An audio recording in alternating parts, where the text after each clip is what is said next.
ملک کے مختلف علاقوں میں مانسون کی بارشوں کی موسلادھار انٹری ہو گئی۔ پنجاب، خیبر پختونخوا، گلگت بلتستان کے مختلف شہروں میں تیز بارش سے جل تھل ایک ہو گیا۔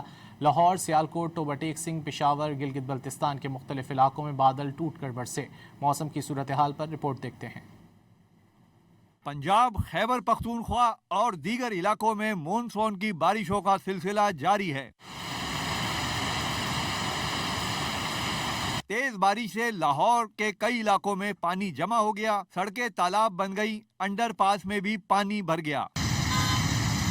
لاہور میں بارش سے جڑے حادثات میں بائک سلپ ہونے سے 2 بھائی جاں بحق ہو گئے۔ لاہور میں چھت گرنے سے 4 افراد زخمی بھی ہوئے۔ واسا لاہور کے مطابق لاہور میں اوسط بارش 78.5 ملی میٹر ریکارڈ کی گئی۔ سب سے زیادہ 26.3 ملی میٹر بارش ایئرپورٹ کے علاقے میں ریکارڈ ہوئی۔ لاہور سمیت پنجاب کے مختلف شہروں میں واسا کی ٹیمیں مسلسل مصروف عمل ہیں۔ نشیبی علاقوں سے بارش کا پانی نکالنے کا کام تیزی سے جاری ہے۔ اسلام آباد کے مختلف سیکٹرز میں بارش سے موسم خوشگوار ہو گیا۔ محکمہ موسمیات نے مزید بارش کی پیش گوئی کر دی۔ سیالکوٹ میں تیسرے روز بھی موسلادھار بارش کا سلسلہ وقفے سے جاری ہے۔ ٹوبہ ٹیک سنگھ میں بھی بادل خوب برسے۔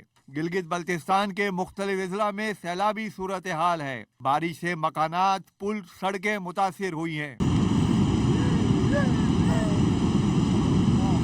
خیبر پختونخوا میں بھی کہیں ہلکی اور کہیں تیز بارش ہو رہی ہے۔ این ڈی ایم اے نے مزید بارشوں، اربن فلڈنگ، تودے گرنے کا خدشہ ظاہر کیا ہے۔ سیاحوں اور مقامی آبادی سے اپیل کی گئی ہے کہ بارش کے دوران احتیاط کریں۔